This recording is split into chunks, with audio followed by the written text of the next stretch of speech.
All right, guys, welcome to today's lesson, JavaScript Beginner. And today we are going to be talking about variable. What is a variable? If you look at it from the English perspective, variable is something that is changing.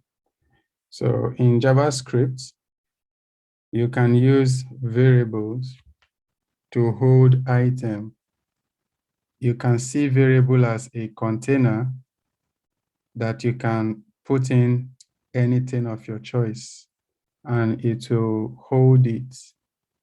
And you can reference that container, and that container represents the value that is inside of it.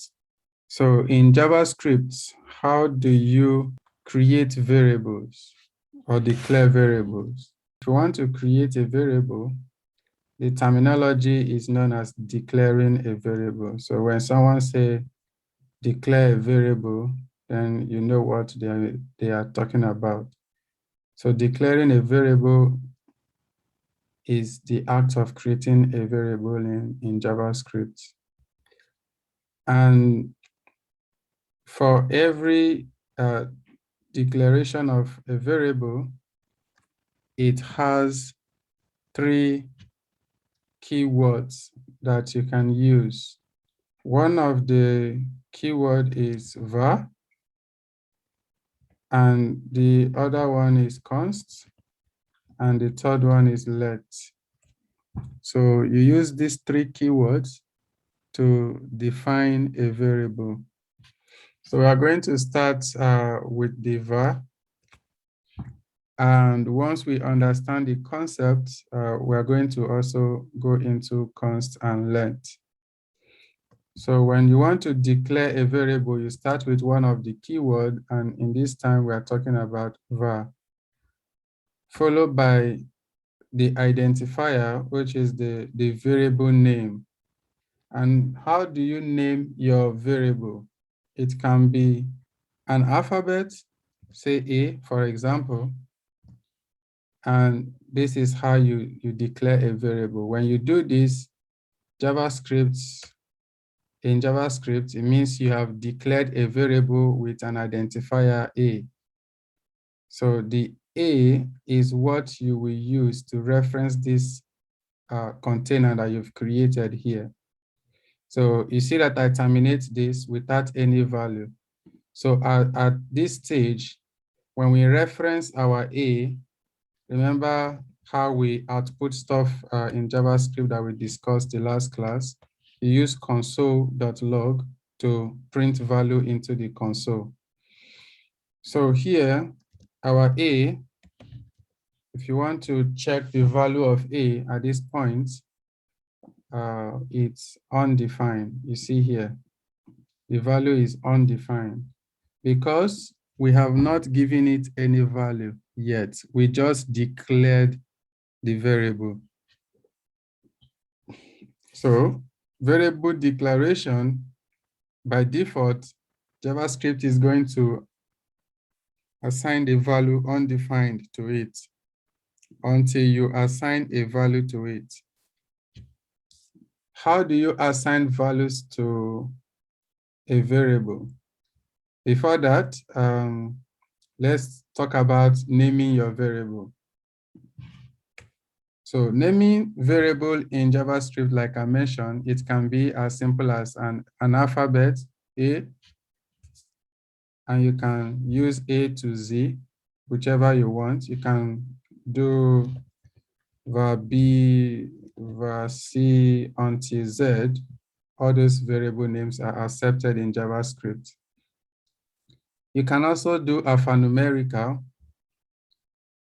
For example, var A1, but you cannot start a variable with a number. For example, var 1A, you can't do this. This is not allowed in JavaScript. But you can start with any alphabet and include a number and even add another letter afterwards or multiple letters. And this is acceptable, provided that it starts with a letter. JavaScript will be happy. There are also some special characters that you can start your variable name with, and JavaScript will also accept it. And those special character is $sign. You can start your variable with a $sign. For example, $A is also acceptable. If we print $A here, if we log this, you will see it's undefined and without any error. So JavaScript will accept this variable name. You can also start your variable name with underscore. Underscore with alphanumerical. JavaScript will also accept this form of variable naming. If we test it here also, just to show you that it still works, you see, I get undefined.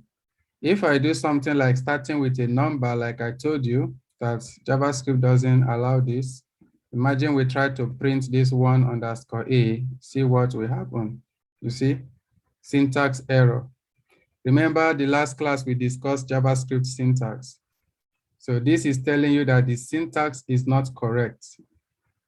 One important thing you need to learn how to do is to read error messages, which we will discuss sometimes in the future. But for this moment, just know that this syntax error is telling you that the JavaScript syntax in your code is wrong and you have to correct it. And you see the file where the problem is, and you can see the number where you can check. And this is telling us that line 8, here, line 8, we have issue with syntax. So this is not correct. But you can start with underscore and you are good to go. Also, you can also use words, like meaningful words, to represent your variable. For example, variable 1 can also say var2. These are all words. You can also say, you can also use 2 words. And remember what I mentioned about camel case, snake case, and Pascal case. You can implement any of those cases when declaring your variables. So for example, I want to say my door, I can say my door. And this is a variable declaration, and this name is acceptable by JavaScript using combination of words. You can also decide to use the camel case, my door,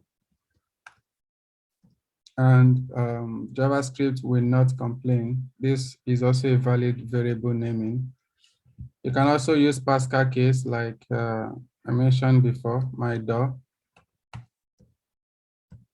See, when you use Pascal case this way, you see JavaScript, this editor gives it a different color, which means he's expecting like it is a class or an object, more or less. But you can use it for your variable. It's not going to complain. If we print this here and run this code, you will get undefined, right? So, but the popular convention is always to have your variable names in either snake case or Pascal camel case. These are the popular conventions. This one is mostly used for class and objects. So these are the rules guiding and naming your variables. So let's move further now. You see, any of these variables that we output always gives us undefined. So how do you actually make your variable to output a value? Remember I mentioned that variables are like containers that contain items, and those items can be of any type. JavaScript provides us with multiple data types, which we are not going to discuss now, but I'm just going to point out 2 data types which we are going to use to experiment with our variables. And one of them is integer. Integers are numbers. Numbers 0, 1, 2, 3, 300, 400, any number at all is called an integer. So JavaScript have this data type called integer, and they are numbers.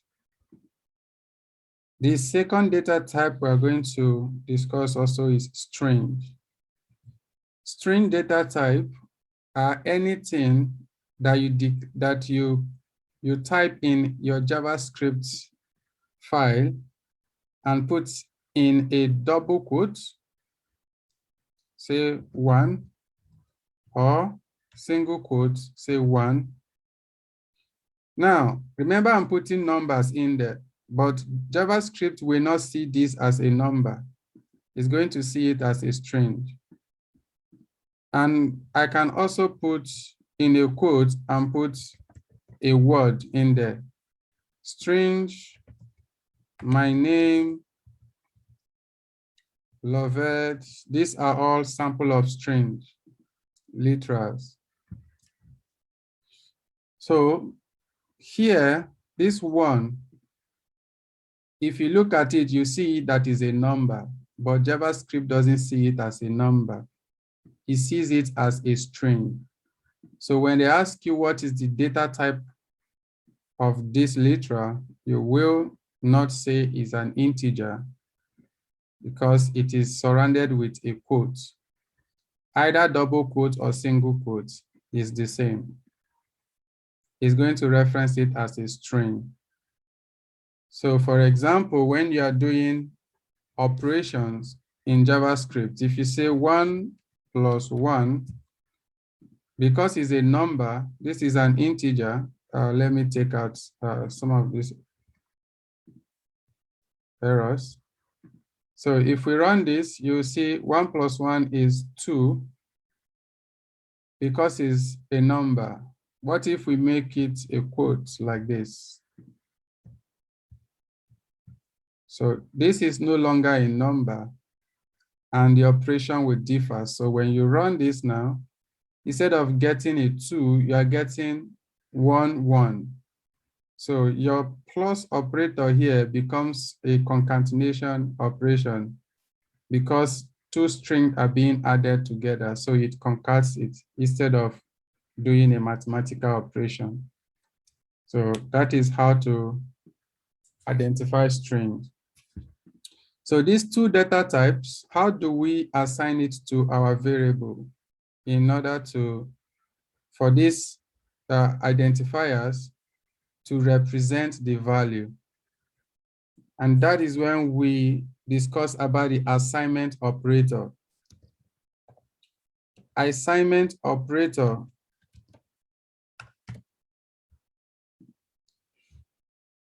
So if you want to assign a value to your variables, you use assignment operator, and this assignment operator is the equal sign. This equal sign is known as assignment operator. So the syntax of declaring a variable and at the same time assigning value to them is the same way we declared a variable here. Remember, we declared it here and we didn't assign a value. So declaring a variable using the var keyword and assigning a value, let's say var name, we want to create a container that will hold a name. So because it's a name, it's going to be a string. So we're going to put the double quote or single quote, whichever choice, whichever format you prefer is going to work the same. So we say name is Lovett, for example. Now, you see this assignment operator.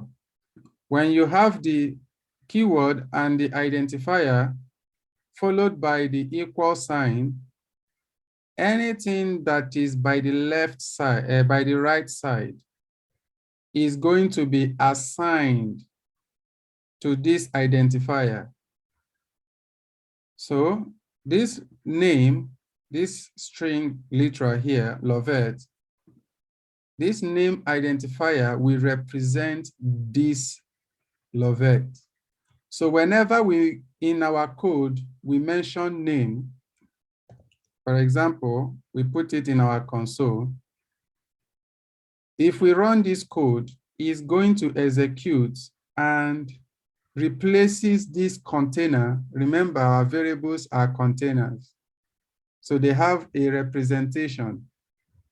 So when I reference this name here, it's going to print out this value because it is a representation of this value that we assign to it. So if you run this, then you get Lovett here. Let's create another variable and call it age, for example. Age is a number, so we cannot use double quotes to put our age value. Not because I'm calling the variable name age, but age in the real world represents a number. So we can say 25. Now, why do I call this variable name age? It is always advisable to name your variable relative to what the content will be. If we print age here, it's going to output 25 because we are assigning this value to it. We can as well assign a string and it will still print 25, okay, right? Because it's a string and it will output the value. But when we want to do a future operation with this variable, then we will have issues because we want to treat this age as a number and not a string. So choosing your variable name should always be in relative to what the value represents. So if I want to put an age of someone, it is wise to call the identifier, which is the variable name, age, which references the kind of value we want to put. I can as well call my variable, maybe G equals to 25. JavaScript will not complain if I print G, it will still give me 25, quite all right. But someone that calls their variable age and someone that uses G, when someone else tries to read this code, this one will be more meaningful to someone else reading this code, and even you personally when you go back to your code in the future. And that is why it's good to name your variable according to what the value it's keeping, or you are assigning into it, or what it is representing. So age is a very clear representation of the value we want to pass into it, and not something like G. Even though the naming syntax is correct, but there is no meaning in it. So if you want to keep a score, for example, you are making a game and you want to keep track of the score, it is wise to name your variable score equals to, which is assigning the value, then the value itself, say it starts from 0. It's not wise to say var s or sc, because when you go back to this code, then you are confused. What is sc? What is sc again? But when you read score, then it's already clear to you that this is keeping track of score. We know that variables are container and they represent values. You can also do some mathematical operations with your variable. So when you do something like this, say score, let's say in a class, you want to keep track of all the subjects, and you want to calculate the total score. For example, you have two subjects, maths and English. So if we want to keep the score of maths, who can tell us a suggestion of what the variable name should be? Maybe we should do something like the mathematical score. Yeah, that is good, but it's probably too long. Yeah. So you might say so we do the math score. The math underscore score. This is good, so cool. Yeah, that one is also good. Maths underscore score. Remember, I mentioned we have the snake case and the camel case. So whichever you want to use, it boils down to your writing style. Yeah. So we can use math score or math underscore score. So now let's assume that the math score is 20. Yeah. So what is the variable name that we will use to keep the English? English score. The Eng score. Yes, that is correct. So we say English score is 50.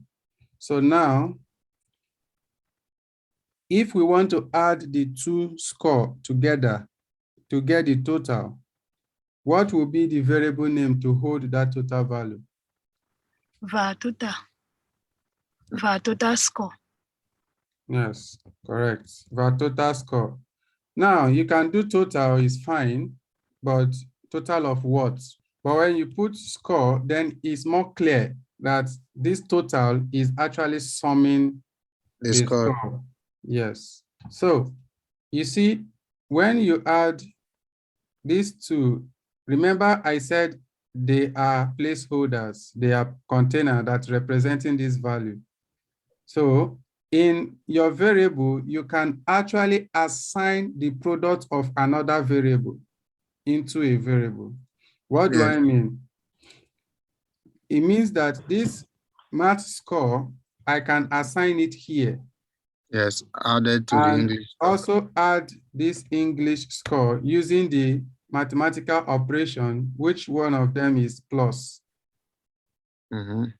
So remember that this equal sign means assignment operator is assigning everything in the right into the left name. So this math score plus English score, because these two values are representing numbers, remember they are representative of numbers, and these are not string. Yes. So this your total score is going to now represent the sum of these two variables. Yes.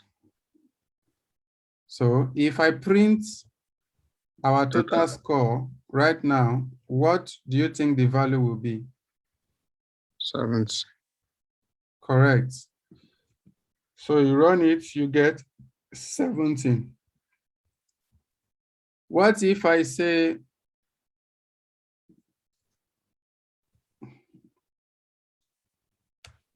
total score equals to total score divided by 2? What will be our total score now? 35. 35. Correct. Do you know why? Yes. Can you explain? Because you take the total score and divide it by 2. And because the last total score override the first one. Correct. That is the word. It overrides the previous value. Yes.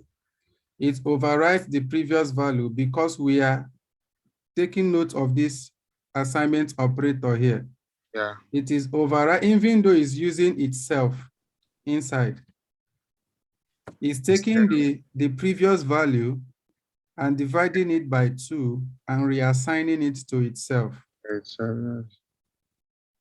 So thereby changing the value of the variable. So whenever you use an identifier and use the assignment operator, that means you are changing the value.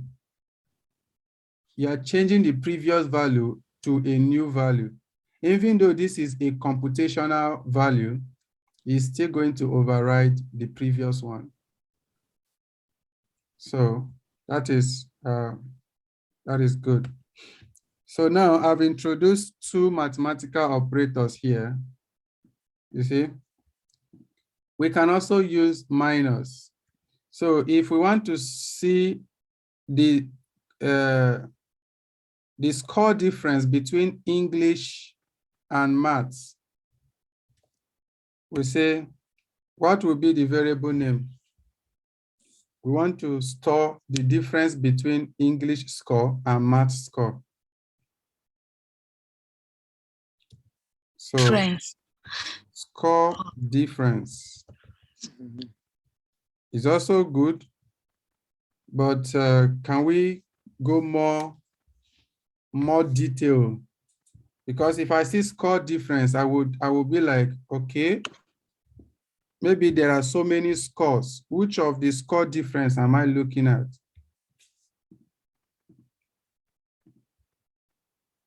Can we go deeper?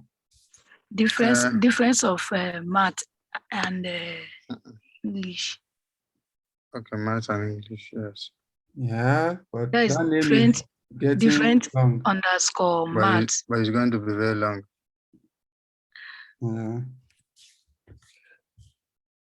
Yeah, so again, it doesn't matter if it is long, provided that it conveys the clarity of what your variable is standing for. Do you understand? Yeah. So what I'm saying is just to help you understand how to name your variables while you are moving on. So you can call it anything. You can call subject difference. You can call it maths, or maybe because we want to use English to subtract, you can say English score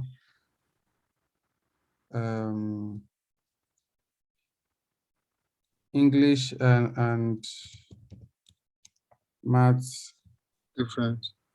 Score difference.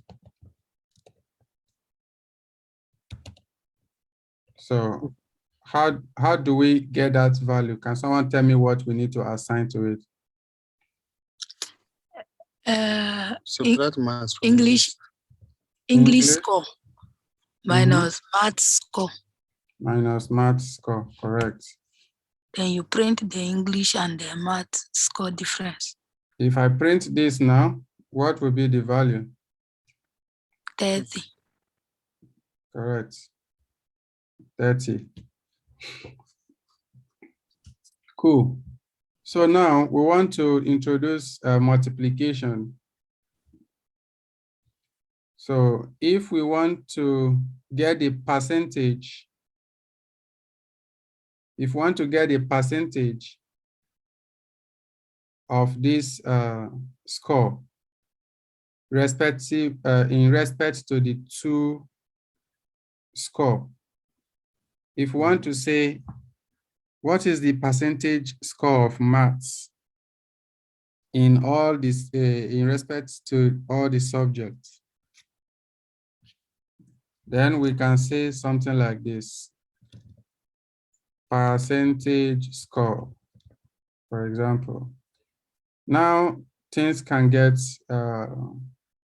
complicated very quickly here.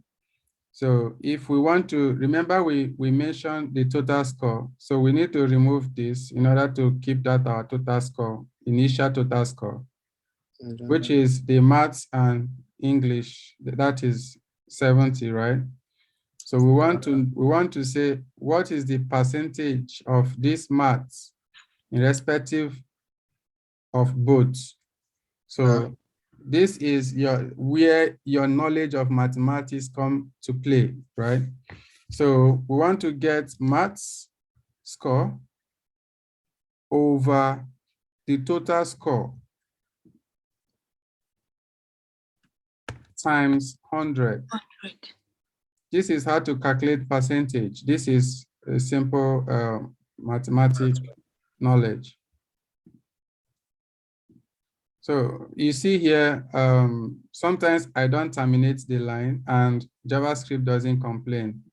You have to choose the style that you want to use and be consistent with it. So if you don't terminate using the semicolon, your JavaScript will still run okay, because it doesn't strictly require the termination.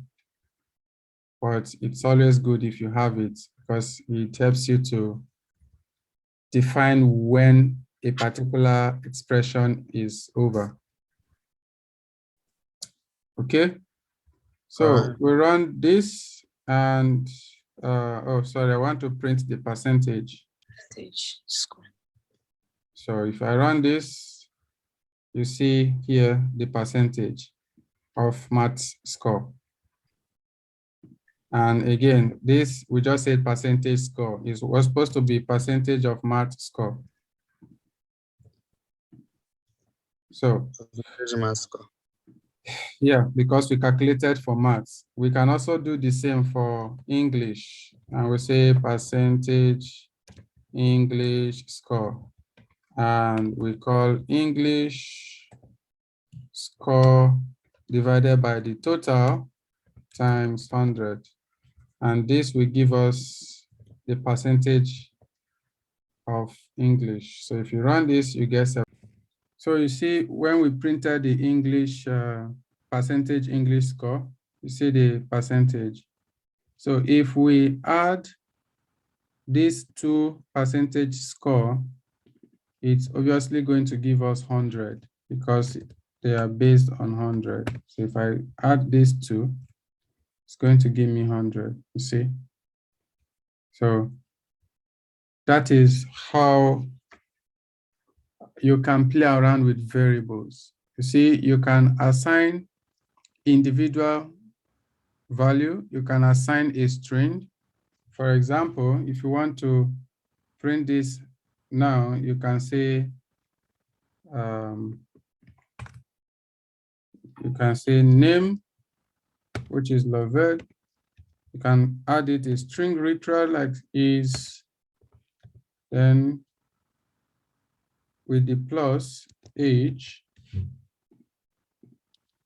When I run this code right now, what do you think we print in the console?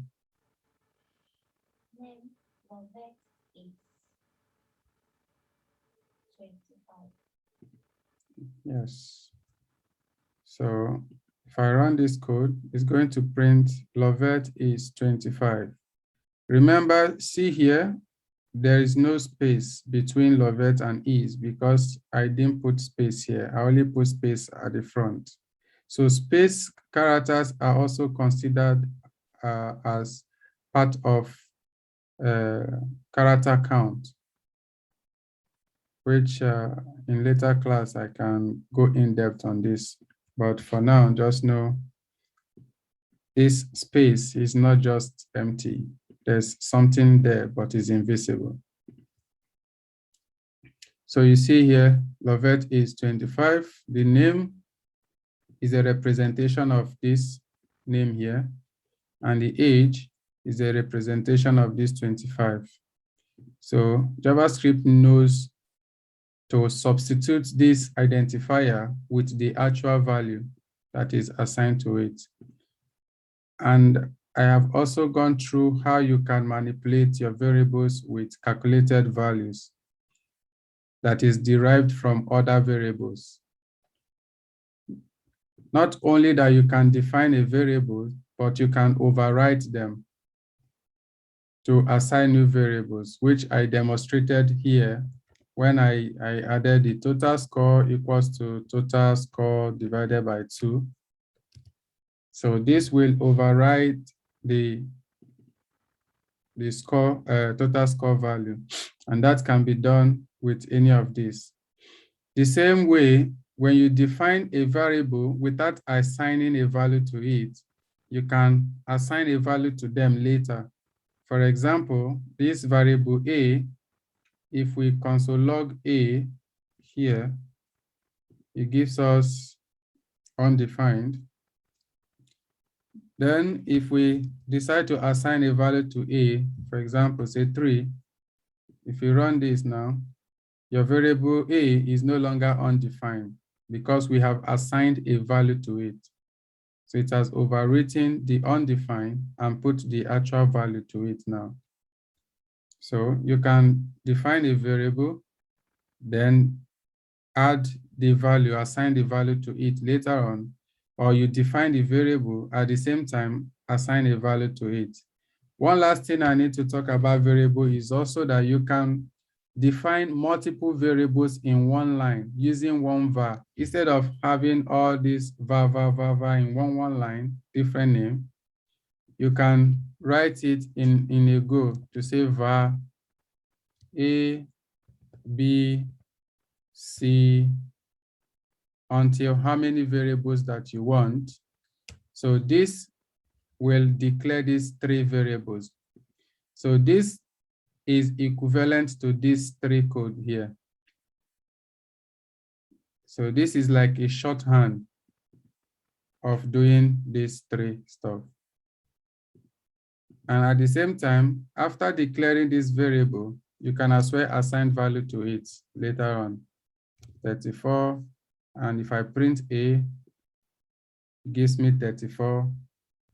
If I assign B, 45. If I print B, it will give me 45.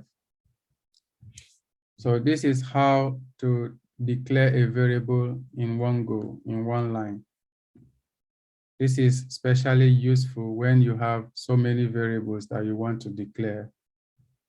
And it's also good to declare your variables always at the top before other operations, which you will learn as this class progresses. Okay, one question before you present.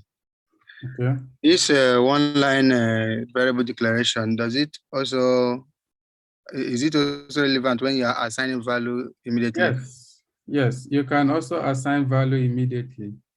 You can do this equals to 30, and this one equals to 98. This one equals to anything. It can be a string also, full bar. Can be a string also. And when I print C here, it's going to print out the representation, full bar. If you print B, it's going to give you 98. So this is also relevant, yes.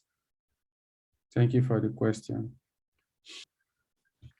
The first task, a running event that has 5 runners, create 5 variables to represent these runners, assign a number between 1 to 0 to the running runner's variable, and calculate the percentage of time in which this individual finishes the race. Just taking note of what we have learned so far, you should be able to do this. So thank you guys, and see you in the next class.